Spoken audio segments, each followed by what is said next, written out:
Am I live? What is this?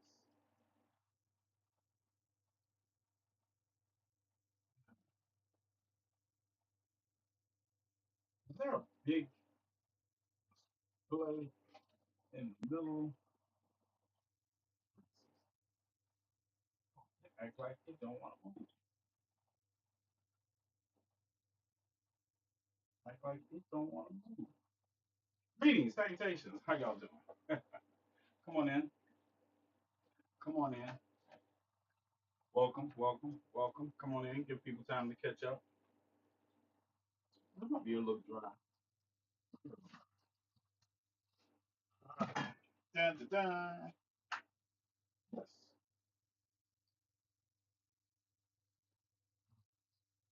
Let's see. No, we the light. It's white and it's too much light. Let's see. Level. That's what I use on my beard. That's what I use on my beard. It looks a little dry. So let's. I know. I usually have this out before we come on. Greetings, salutations. Hi, welcome, welcome everybody. Welcome everybody. Yeah, there we go. Yeah, push that thing out the way. Yeah, that's. How's everyone doing? How's everybody doing? Welcome, welcome. Come on in, come on in. We got a lot to talk about tonight. We got a lot to talk about tonight. And I'm going to greetings, Gracie. Greetings, Joy. I see a couple other people. Is that Moist Muffin? What's up? What's up, Penelope? Penelope, you've been here a couple of nights in a row. What's up with this? I'm getting scared.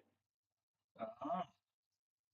I thought I was on the back. I thought there was another man in your life that I was on the back burner for.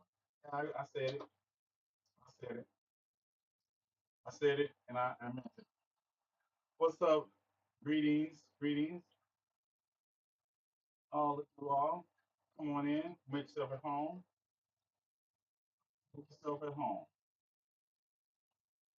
Because we got some things to talk about tonight. And first things first, you know, we gotta do bum bum bum. Get this promo out boy. This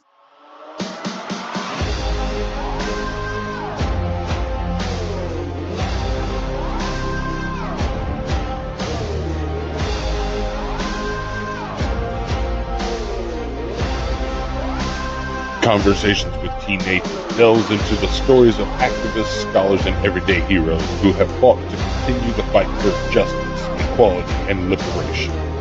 Not only will he educate and inform, but also empowers listeners to become active participants in the ongoing fight for justice. Every night at 11 Eastern on the GCPR network.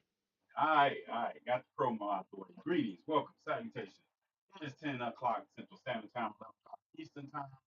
And if you are listening to the conversation and you see a guy with a red beard and this off red shirt, maroon shirt on, you know what time it is. It's time for conversations with T Nathan. I'm T Nathan. This is the conversation, and yeah, y'all stuff. I like red, the red. Oh, thank you, Robert. Thank you. I have a lot of these shirts. I just never wear them unless I'm going somewhere or I'm going somewhere that requires a button down. But I have a closet full of button down shirts. I love button down shirts. Long sleeve button down shirts. That's my thing. But I usually only just wear them. You can't wear them like in the woods. They don't make a good wear when you're out in the woods. Like that. So how are you all doing today? I hope that you all follow my advice and you manage to do a random act of kindness today. Tell somebody you love them. And I hope someone not only told you they love you, but showed they love you. So, welcome back to the channel. I just wanted to say that. I stole that. I stole that from a friend of mine that does blurred content on YouTube. He's always saying, welcome back to the channel. And yeah, it's a blurred. And I just say, I'm going to steal that. I'm going to steal it. I want to steal it.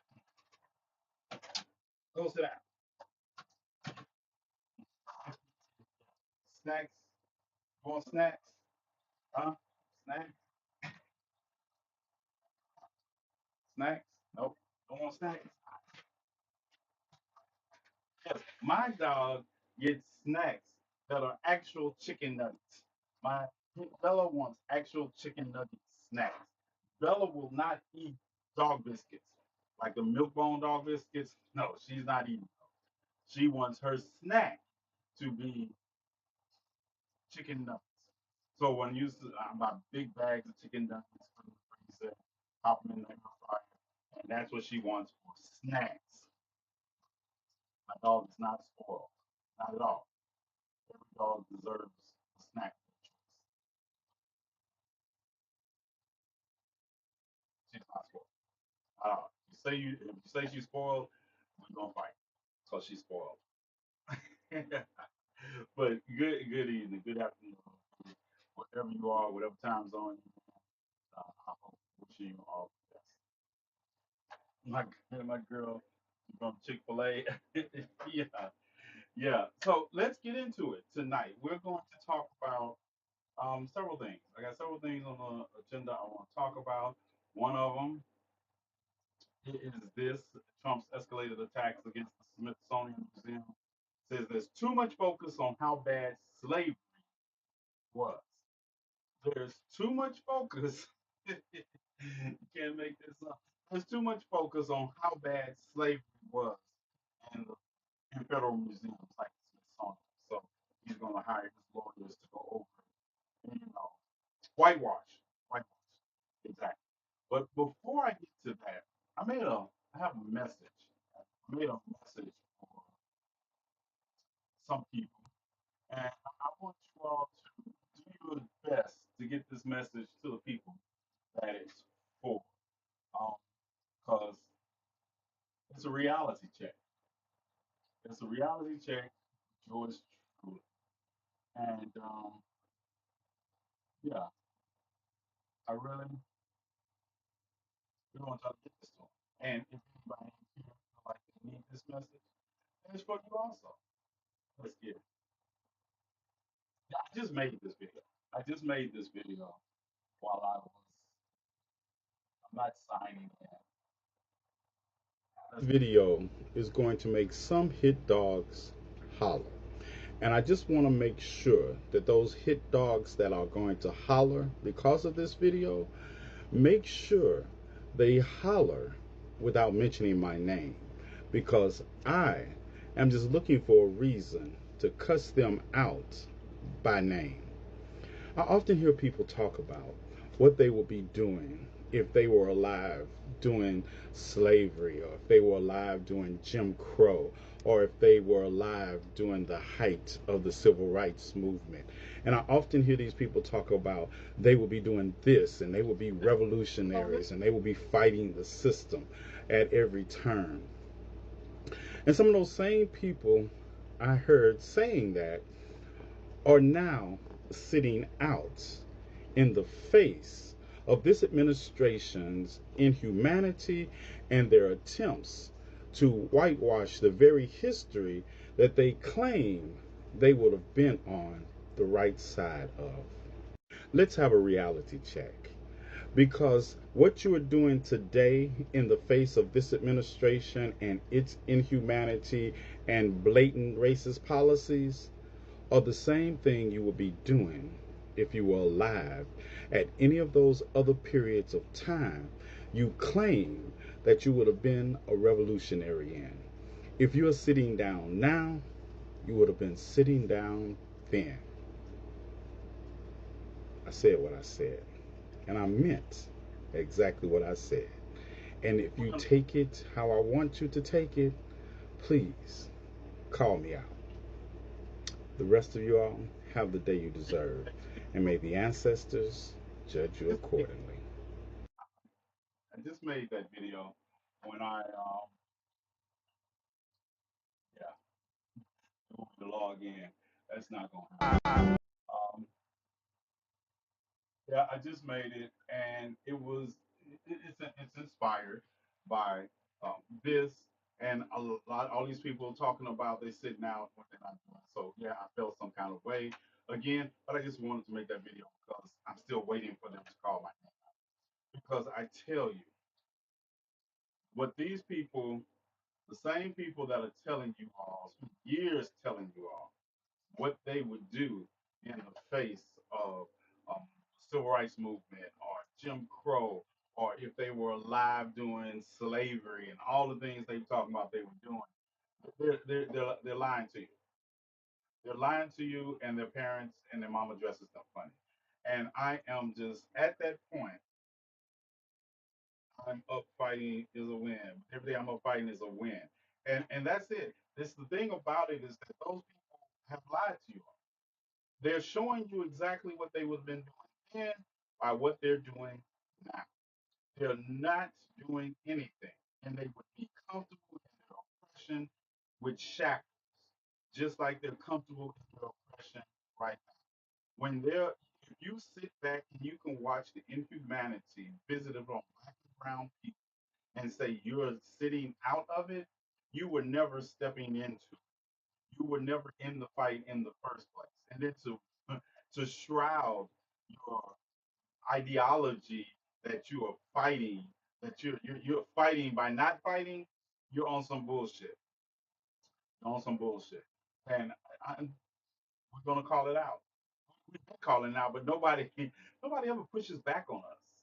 Nobody comes at us and calls me by name and any of that because I'll be waiting because I don't say what I'm gonna say. But anything else is just gonna be me cussing for 3 minutes in a video and just to see how inventive I can really get with profanity because you're showing us who you are. You're showing us who you are. If you all have noticed, my follower count has changed a lot in the last several days because every Uber ride I'm in going back and forth, I am deleting people from my account. I'm not, it's not TikTok this time. Some of it's still TikTok. But yes, I'm deleting people that are saying they're sitting out. If I was following you and I no longer follow you and you are sitting out, that is why. Now, if it's something else, then just not follow people. Yeah, a lot of the mutuals that I was mutuals with because they were what I realized are TikTok warriors. I unfollowed. Yeah, I unfollow. I'm not nothing personal right now, but I'm not in jokey joke mode right now. So please keep the jokey jokes in the comments to a minimum until I get back to jokey joke mode because I'm in a cussing out mode right now, and I'm tired of sometimes people devaluing what the fuck I be talking about because they're in jokey joke mode. I'm not in jokey joke mode right now. This is not jokey joke mode. All right. So you have been warned. This goes for everybody. You have been warned. I am not in jokey joke mode. I am watching the systemic erasure of blackness and black people sitting back and saying they're not doing it. I am not in fucking jokey joke mode. Now, I am saying this because I am systemically watching. I was having a conversation with Lord, and we were talking about how people are always asking us what to do. And then when we try to tell them what we need to do, they want to joke. I'm not in joke mode. We're talking about what we need to do. Because what we need to do is that I need brothers and sisters like Lord to continue to tell our history unabashedly. I need people like me to bust people in their face unabashedly. And I need those people to stand up. Because this, this, and then the misinformation that I see people putting about these statistics is really getting on my nerves too. This is a thing. Do you understand?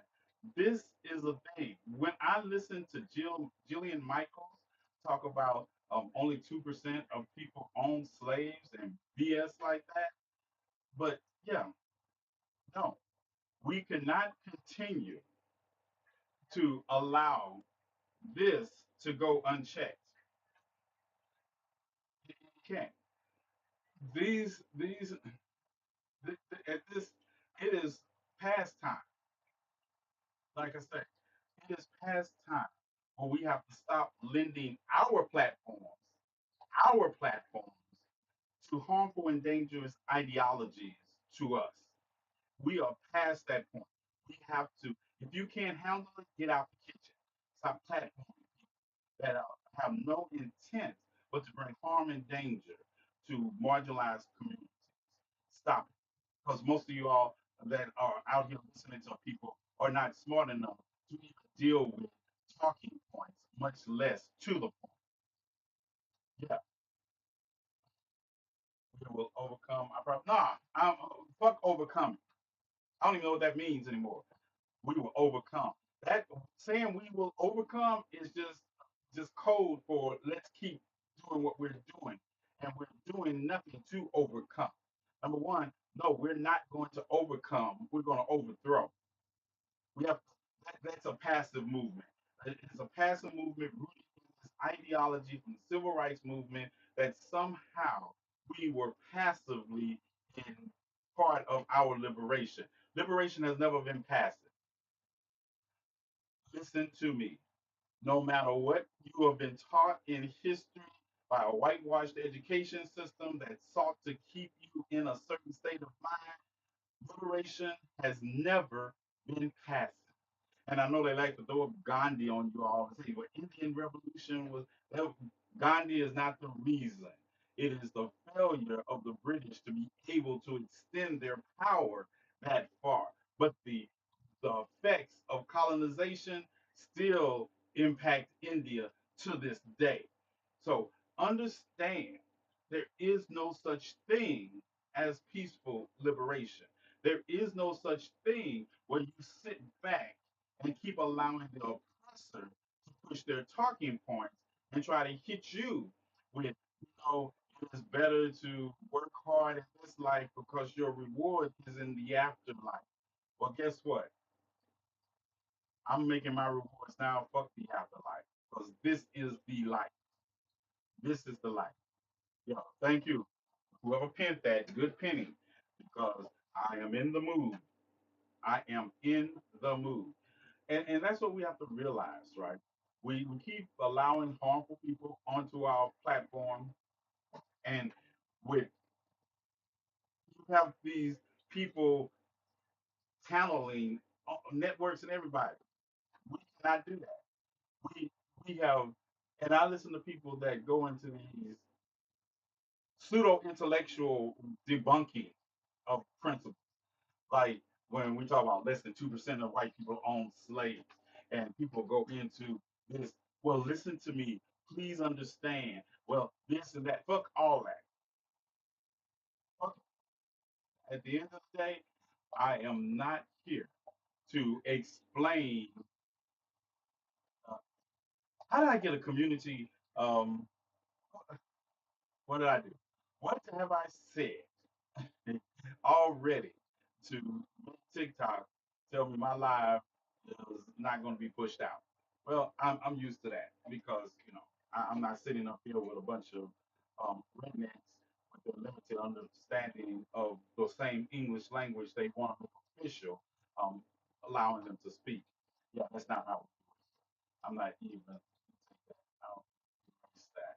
But yeah, when we understand that we don't need you have people without understanding how data and statistics work when they say stuff like that.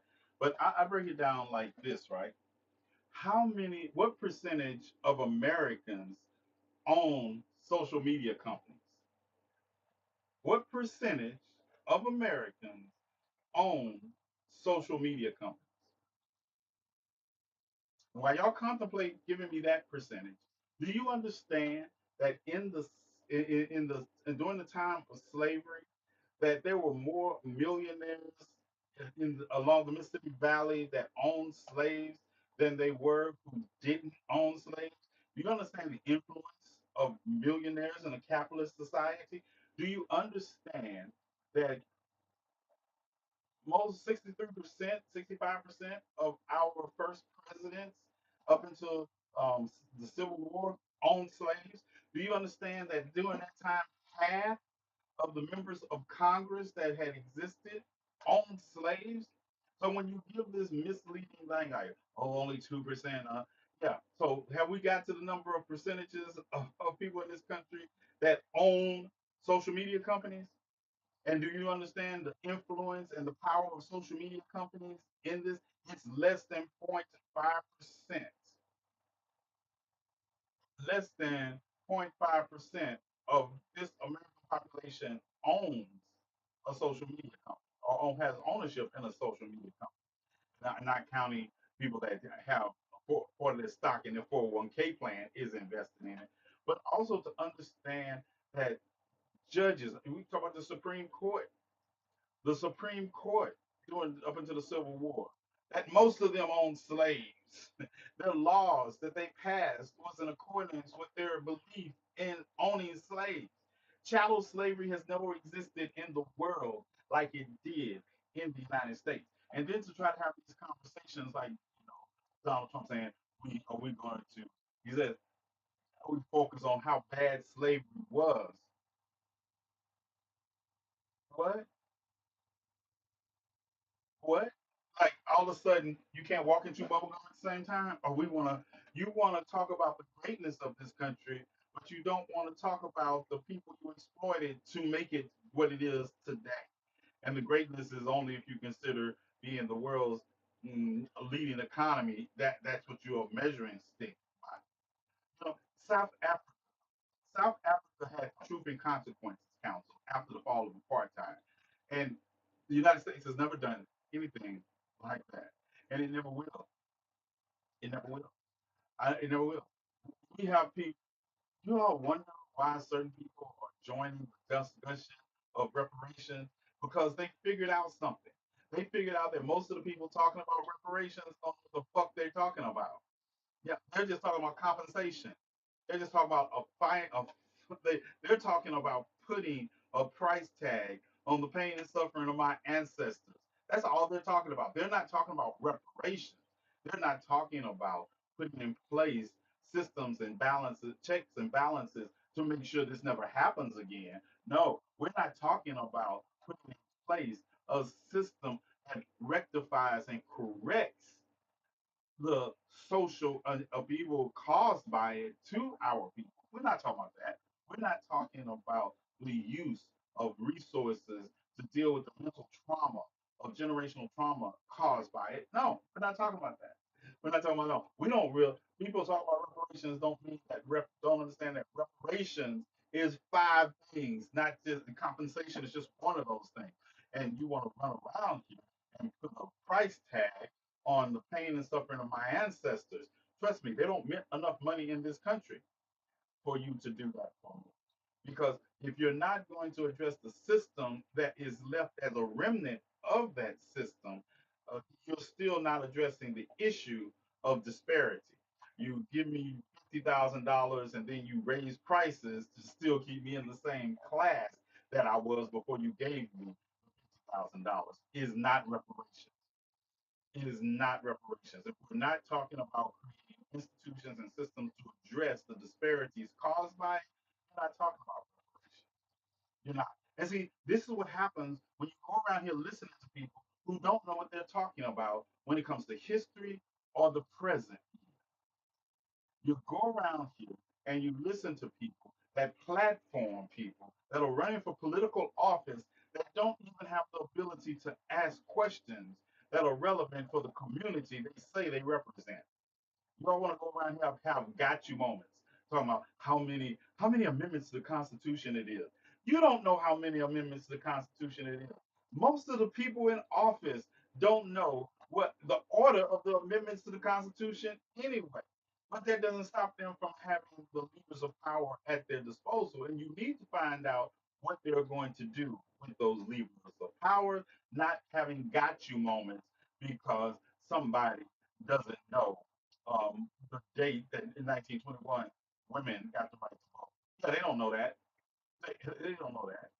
They don't know the preamble to the Constitution, and most people I know don't know it by heart. And they had Schoolhouse Rock.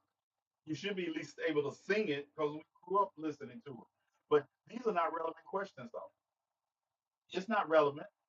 The relevant question is unemployment in your district is at an all-time high. If you're elected to office, what do you plan to do about it? Because unemployment disproportionately affects whom? Who is disproportionately affected by unemployment in this country? Oh, okay. These are questions you need to be asking. What are you going to do to make sure healthcare becomes something that's affordable for your district and the citizens? Because those are the questions that impact the world. And this is why I don't believe in democracy, because most people don't know how to administer. A 30-minute warning already? I must be on a soapbox. That is the reality of it. And you have people going around that can't. We're letting we're letting people that have no we have letting people that have no understanding, that are no understanding, deal with people that have bad faith acting. You understand that? You're letting people listening to people that have no concept of the issue, and you're letting them platform people that are bad faith actors in that space. That's the reality of it. So let's take it. Let's take things, and we can take these arguments that people are making at face value, and they're still wrong. We can take these things at face. I tell you, marginalized groups of people, black and brown people especially, need to understand that if we have to navigate the system, we have to navigate it by making our vote count. California is about to pass a law that is dependent upon the citizens of the citizens of California voting to allow them to gerrymander the state. This is what gets me about gerrymandering. Gerrymandering is evil until it's not. Listen, it is so funny to me. Gerrymandering is evil until it's not. And this is the thing that I was listening to, and Gavin Newsom is talking about the justification for, oh, this won't go into effect until next Texas do this. Where y'all been at with this energy? Where y'all been at with this energy? You know why y'all have this energy now? Because it's affecting white people. Fight me. Prove me wrong. Y'all have all this energy all of a sudden because it's affecting white people. Gavin Newsom, I haven't forgotten what you did to the population of those who happen to be homeless in San Francisco for the APEC convention. I haven't forgave you. I haven't forgot. I haven't forgot the fact that you signed off on the use of um, land that was left for veterans to build housing on. You signed off with used for private school. I haven't forgotten any of that. I haven't forgotten this, but I also know that you are the moment. At the moment, I'm going to use you against the prison institution because you're just as weak as ice water. The Republicans are not weak as ice water, but you're weak as ice water. So we got to use ice water to put out a fire, and then we got to throw the ice water out too. Yeah, but I'm saying that as we watch, all of a sudden they're coming to us and asking us about gerrymandering. We need people to help us jury. No, you need the people to help you gerrymander earlier than every 10 years, because that's what you all do. That's what y'all law says. Every 10 years you're able to gerrymander, and it's legal. And I say gerrymander and not redistrict for a reason, because they gerrymander. Yes, both parties have done it, and now all of a sudden they want to skip ahead because now it's going to impact um, progressive white people. I always tell you the reason I don't follow progressive white people anymore is because they're always telling us to be patient once they get what they want. But this time, yeah, I'm advocating what you're gonna do for us first. What are you going to do for us first?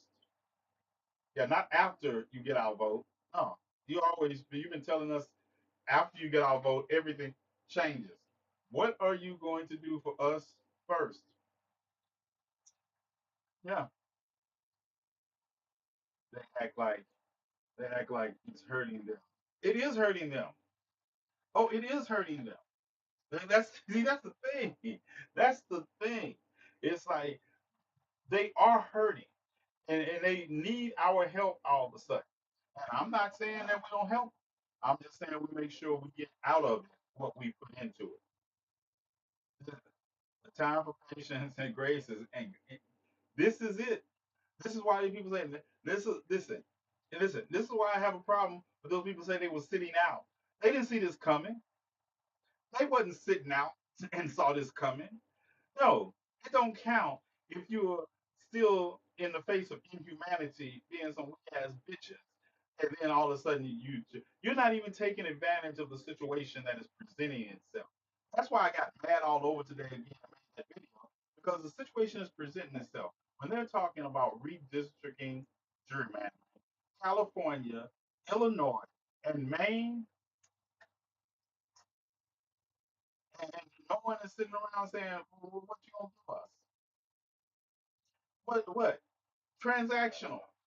This is a democracy, right? So my vote is transactional. It should have been transactional. It should have been transactional. Women or men? Women or men? What, Lloyd? That's my point to my argument. I can fix anything. I can fix anything unless the system is fixed for everyone. Okay, let me take that. The system is not broken. You understand that? I had time. Why don't you just put the comment again, Lord? Correct them. Okay. Listen, the system is not broken. I need you all to understand that.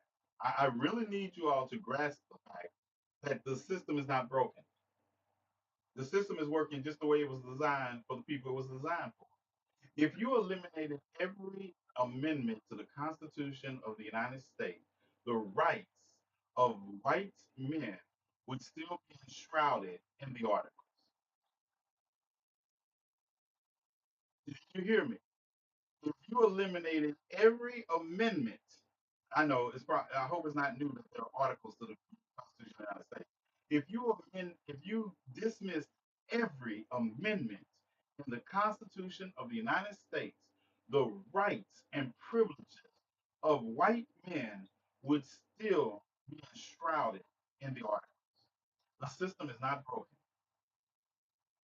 The system is not broken. Because y'all run around here trying to fix a system that's not broken. That's part of the problem. You need to break the system and build something that works equitably for everyone. As long as you're trying to, that's like I have I have a smartphone. I have a smartphone, and when you turn my phone on. Yeah, you see the phone emblem because I'm the only one with a phone. You see the phone emblem, but you cannot get into my phone unless you're me. So if this phone was broken and I had to get it fixed, that means it's going to be restored back to when it doesn't work for anybody except me and those I give the passcode to use it. In my case, my biometrics do. So the phone is not broken when it is doing exactly what it's designed to do and only allowing those who have the access code to the phone to use it. Understand? The system is not broken. The system is working just the way it was designed, and you all need to stop trying to fix a system that is not broken. You need to find out how you break a system that is working just the way it was designed. That is part of the problem. And these ideologies are housed in our philosophy that some of us have been given and not developed. Yeah, that's what I'm saying. System is broken. No, the system is working just well, how do we fix the system? Well, the system isn't broken, so how do we fix something that's not broken? And you're still only trying to adjust the system. You're not, and some of y'all are not trying to do anything but adjust the system to better benefit your individual needs, as opposed to create a system that addresses oppression. Most people are either just fighting for a few more crumbs from the table because they're comfortable in their oppression. They're comfortable in their oppression. They don't want to rock the boat. That's why a lot of these people you see that think they're so revolutionary because they're sitting out. They're not sitting out because they're revolutionary. They're sitting out because they just want a couple of more crumbs from the table and they'll be happy. They'll be happy. Thank you. Thank you. But that's what we're dealing with. That's what we're dealing with. We're dealing with people who don't completely understand the problem, and because they don't want to understand the problem, because technically the problem, as it is outlined, works for them. It works for them. Most of these people just want a couple more pats on the back, a couple more crumbs from the tables that we're setting. And as long as they have a little more than you, they're good. They're good. Look at the rocket raccoons for maggots. Yeah, rocket raccoons for maggots. We all know the maggot philosophy. So to see a rocket raccoon embracing the maggot philosophy, their proximity to maggots is going to save them, or they're going to be treated a little better than those that they don't like y'all. We good, master. We good. We sick. We sick. What we need to do? We sick. You don't feel good, master. We don't feel good, master. Shut the fuck. 20-minute warning. I know. I am. You switch sides to. You switching side to side. I have one daughter going on.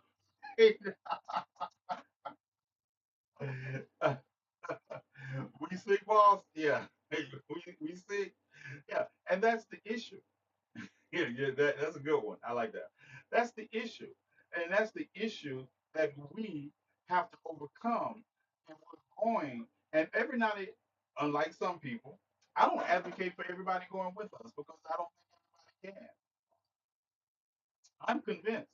And I'm convinced that the number is even smaller than I used to think it was. I'm convinced. I see people that are on social media that all of a sudden they got 15 to 16,000 followers, more people than they knew in high school, and all of a sudden they think because somebody gave them 200 or 1,000 likes on a video, they it. You wasn't shit in high school, you're not shit now. You're just seeking attention. And some of us have always had attention. It's not a problem. But you look at some of these people that are out here advocating for master or doing the work of white supremacy for them. They just want the work. They just want the attention. They want the attention of master. They want master to tell them, white man bad. It's the system. That's it. Right, right, Lord? They don't understand that white man bad. Okay, white man bad, but it's his system, and he don't give a fuck what you say. At the end of the day, at the end of the day, if that's your strategy, you don't have anything coming. You don't have anything. Begging the very person that is oppressing you for liberation is a fool's errand. Is a fool's errand. I was telling somebody because they thought they were liberal. They were telling me, I tolerate, I tolerate this and I tolerate that, and I'm, I'm very tolerant. I was like, I tolerate people eating chitlins. That doesn't mean I'm eat chitlins or I like chitlins. I say, you all act like tolerance and acceptance are the same thing.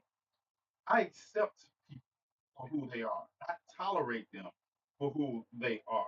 Because toleration still means I want to get away from it. Toleration still, I just tolerate it because, you know, I'm just such a magnanimous person. No, toleration and acceptance are not the same. So when you're going around here thinking you're saying something, I'm tolerant of the LGBTQ community. I'm tolerant of the rights of black people. I am tolerant. You're not. You're just a racist light. You're a bigot light. Yeah. I don't need your tolerance. I don't need. When you say you're tolerant of something, that means you're not accepting of it because those are not the same. Those are not the same. And you need to. And your mama dresses you funny. I'm always gonna throw that in there. Gotta tell you. I be wanting people to fight. I be wanting people to fight. But obviously never heard of the tolerant paradox. You can't be tolerant to intolerance. The tolerance paradox. By being tolerant to intolerance, you only ensure that intolerance continues to grow and exist. Not everybody needs a voice. Yeah. And that's one of the problems also. That we have been taught to there's a noble way to fight the oppressor. Just talk to him and explain your situation. The oppressor knew the situation when they created the system that reinforced the oppression. Stop playing with me. Stop playing with me. It's like people talking about, oh, white people don't have a voice. White people, you all have been on the world stage of voices for hundreds of years. You're the only people that think that other people speaking up is somehow silencing. Trust me, if I could silence bigots and racists, I would. I would have been silent. I just wish I could find enough people to go on a honey street with me to silence. Hypothetically speaking, where my lawyers at? Nobody's telling me to say allegedly or hypothetically. Oh my goodness, what kind of lawyers I got? White people have not only had a voice, they have had a megaphone in the South. They speaking into a microphone, speaking into a megaphone, speaking into another microphone in an amphitheater of sound. Once into it's gone, I know the feeling. Hypothetically speaking, right? That's what we have to address. That's what I'm here for. I'm not here to give value other people up to the pseudo intellectuals. Hell, we got enough of those, don't we, Lord? We got enough pseudo intellectuals out there. I don't need pseudo intellectuals. I need people that are going to understand the work requires work. The work is not about making and sitting in front of a screen on live for 8 to 12 hours a day and then sleeping and thinking you're doing the work. That's not how it looks. That's not it. Not the answer. Not the answer. I'm gonna show you. Let's talk. Let's take a look at what the work looks like. What does the work look like? Anybody? Anybody? Anybody want that one? What does the work look like? What does the work look like? I want. Hello? Hold on. Did I disturb you? Let's see. This video is going to make some hit dogs holler. And I know what the work doesn't look like. It doesn't look like anything up there. I'm looking for a video. So I always have a video. I'm gonna show you what the work looks like. And I'm gonna show you What do you have to say for yourself? what I Me? You asking me what I have to say? for those who do the work.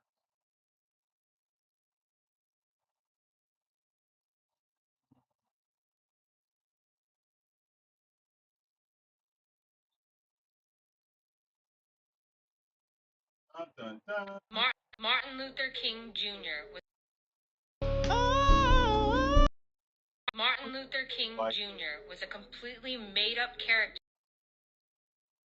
Now, before I get to this video, let me say the following. got all these Donald voices. Trump Come on. is a liar. I turn off notifications when I'm on here, but for some reason, So, some Raven people underscore could Nix, is this you? and they are always texting me during the show. You gonna mention no names. You gonna mention no names of who be texting me during the show. Put you all on block. Toll free toilet. I don't even know what that means. I might even miss something, but I won't cuss. Let's get it. I just want to make sure I have the right Raven. You know what time it is. Let's get it. Yeah, let's get it, Raven.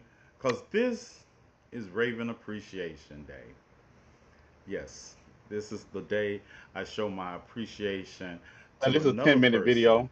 who has never Let's talk about what the wavered work look like. from their support of not just me, but what I represent. Raven has been there through thick and thin, and I wanted to take this opportunity to share some of those moments with you all. From joining me in Fort Smith, Arkansas, to help feed those who happen to be homeless, to taking the show on the road to Albuquerque, New Mexico, and they drove all the way. I didn't have to drive anywhere. To going to Rolling Fork, Mississippi several times, and they drove all the way, and I didn't have to do anything.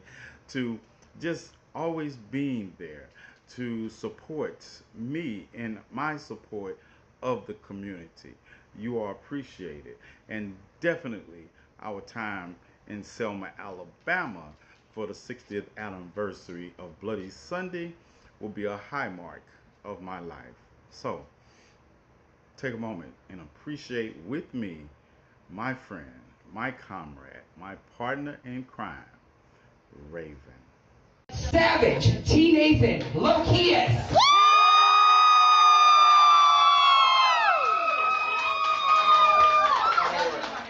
Don't worry about that. Thank you all for warmly welcoming me here. Thank you, Raven, for letting me know that in Fort Smith, this establishment existed, right?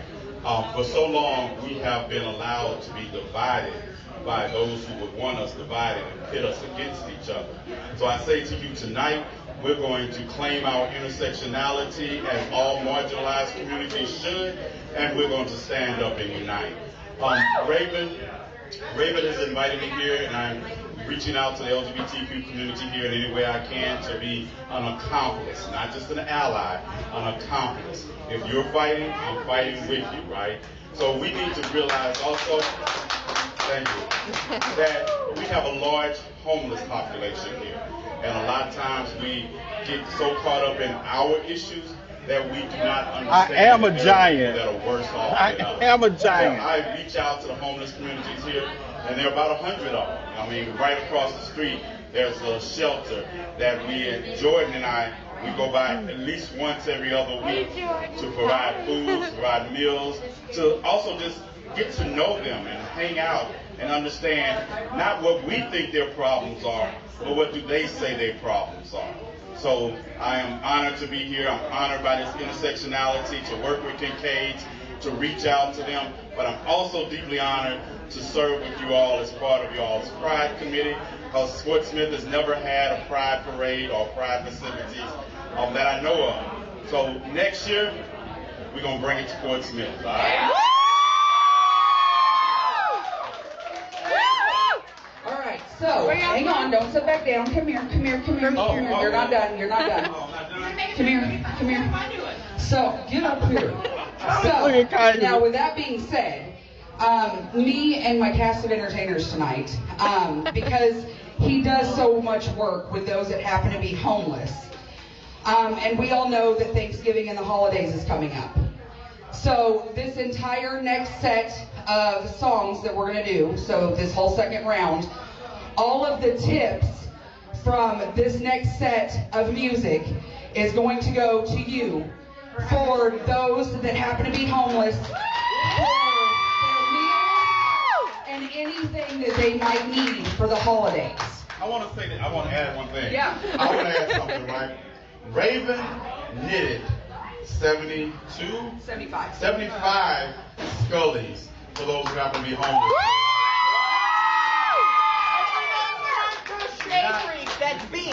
What, the police then jumped to your call when you called them this time? Or your investigators not following me around?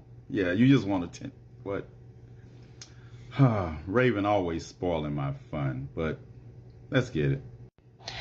See, the saddest thing about this comment is not that you don't understand that this is something that he does every single month and sometimes a couple of times a month. It's the fact that you're questioning that he goes out and does this when there's numerous people that have gone out with him to do this, including myself. Yeah, see, my vehicle has more than once been loaded with 60 and 80 plus meals. I have drove around personally for 2.5 up to 4 hours at a time and personally handed these meals that T has made himself to the people that happen to be homeless. Yeah, I have personally watched this man pull money out of his own pocket to make sure that there is enough food to continue all of the meals, to make sure that everybody is fed. And when there weren't enough meals made the night before because we came across more people than we thought that there was going to be, he went to a local restaurant and grab some meals from there to feed them. I've also watched this man pull money out of his pocket to go and buy stuff that they needed, or just give them a few dollars because they needed something that he didn't happen to have on hand. I've also watched this man take the shoes off of his feet to give to somebody that was wearing slides when it was cold outside.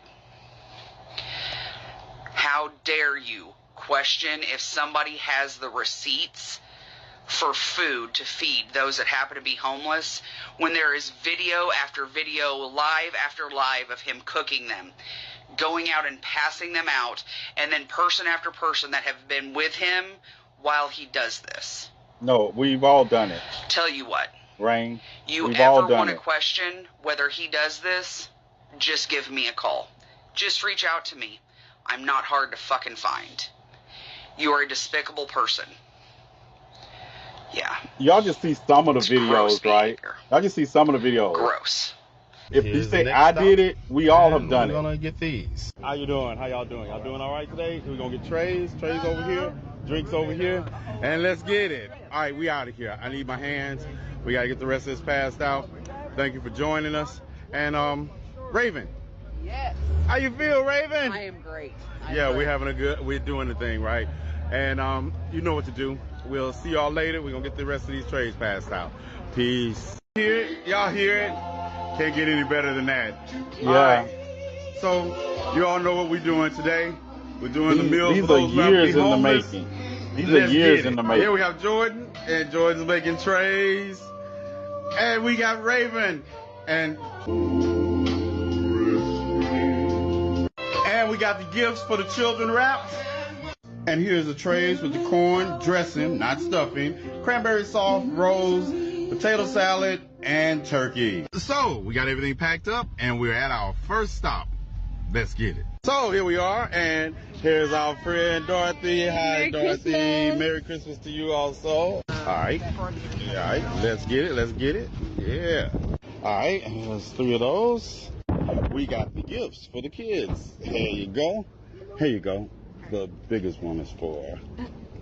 You got it? All right. That's for the kids. All right. All right. Let's get it. Let's get it.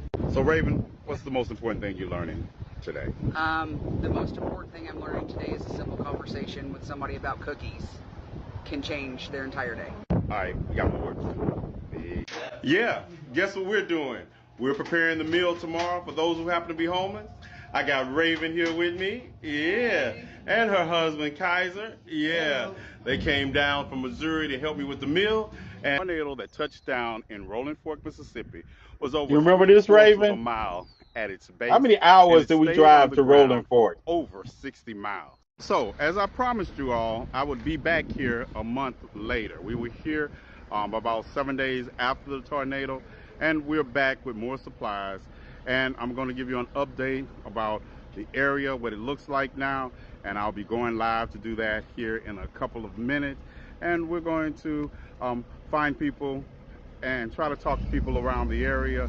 So, join us on live in about, what'd you say, Bella? Oh, yeah, of course. Yeah, of course Bella's with me. And, hey, Raven's with me, because this is what we do. We come down here and I'm going to show you what your donations have accomplished. And we're going to try to talk to some people and leave some supplies. So join us on live in about, give me about 20 minutes. And we'll see you then. Peace. So Raven _ Nix, is this you? I just want to make sure I have the right Raven. You know what time it is. Let's get it. Yeah. Yeah. And that's what that's just some of it, right? That's the thing, right? That is just scratching the surface.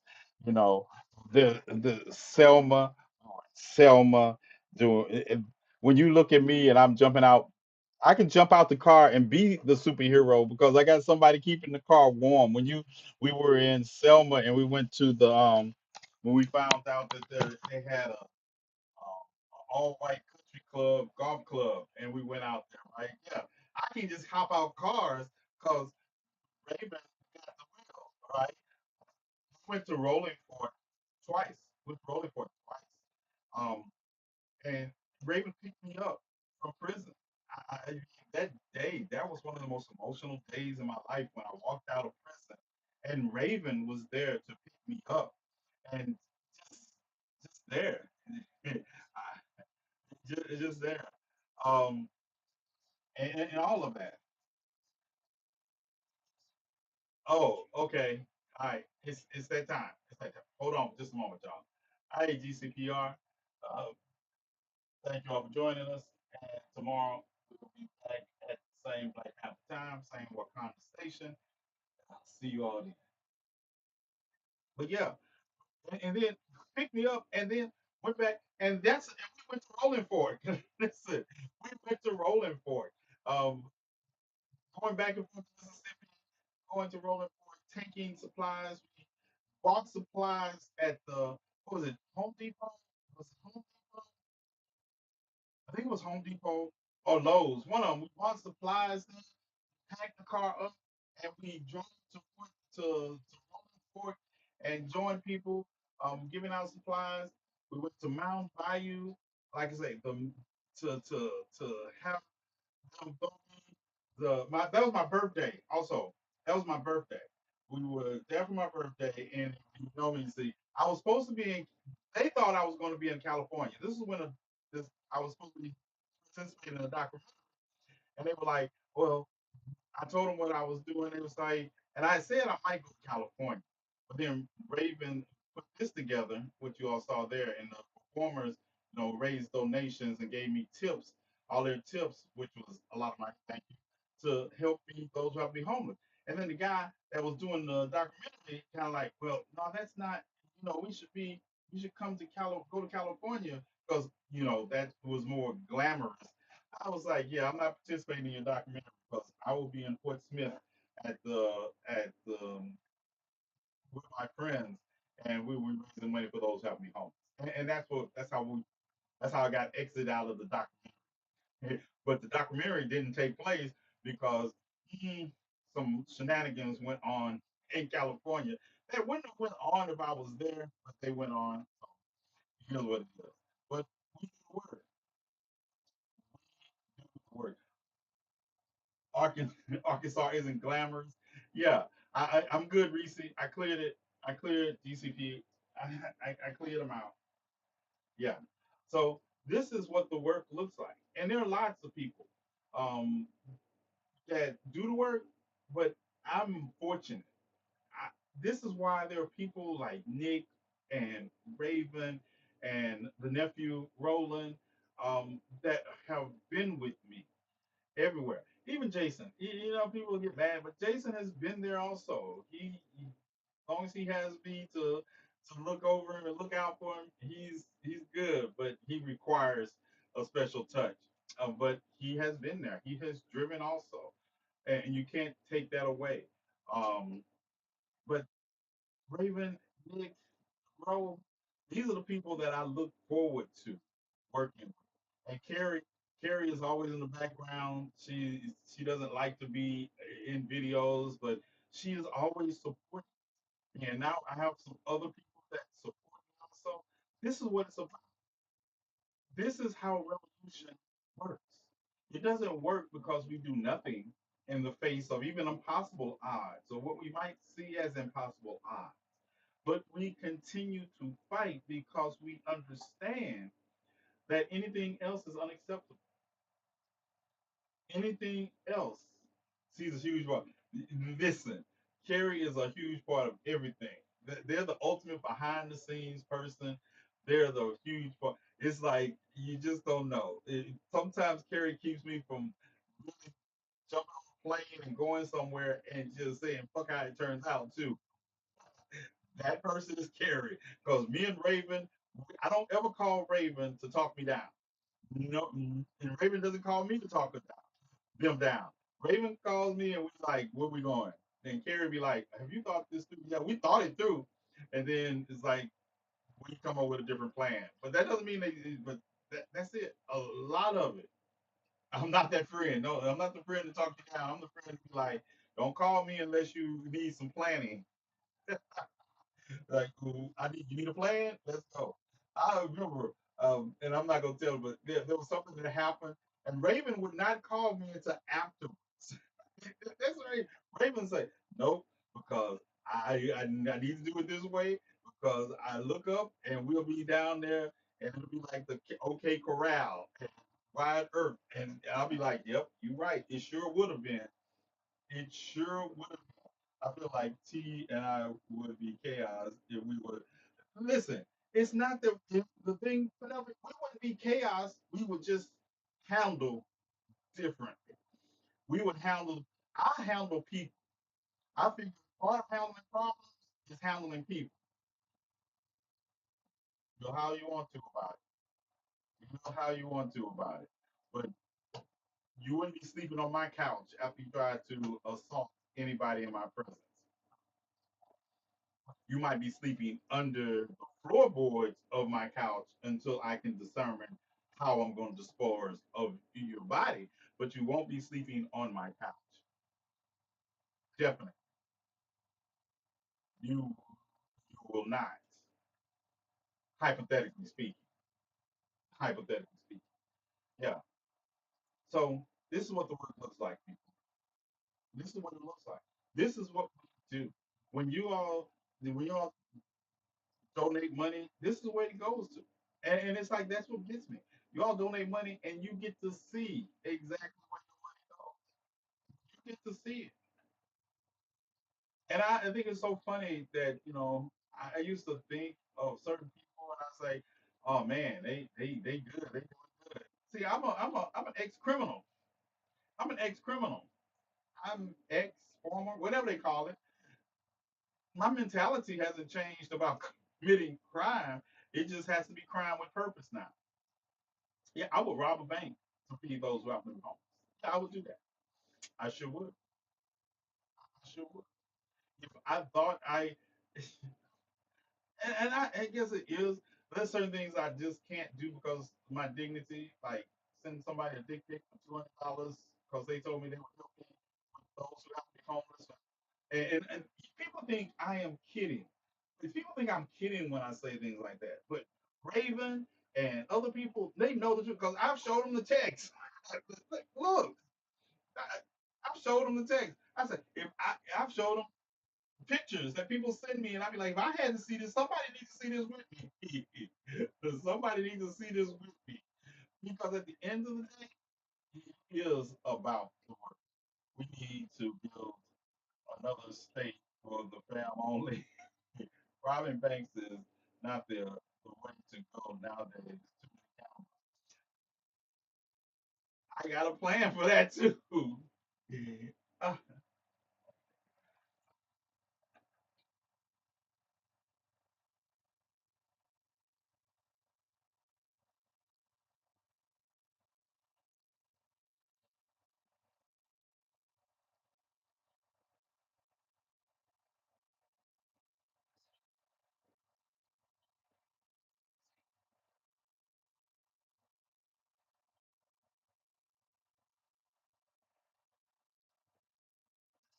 yep,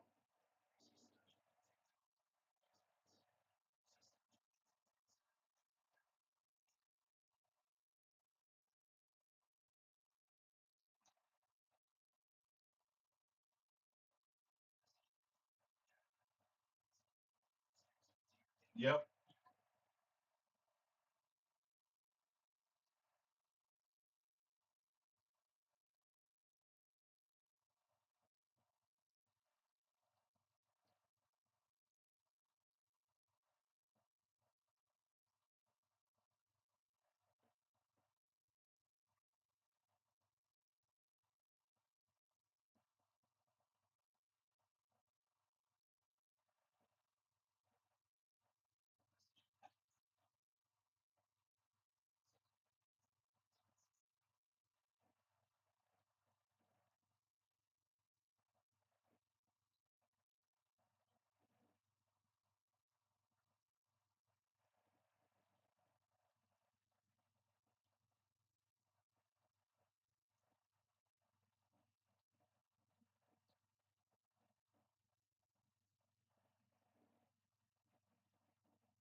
It doesn't even explain to me how my video.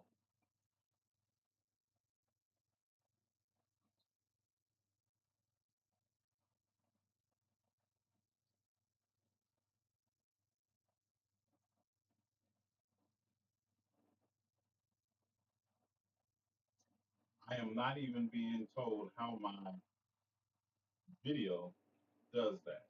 All right, we out of here.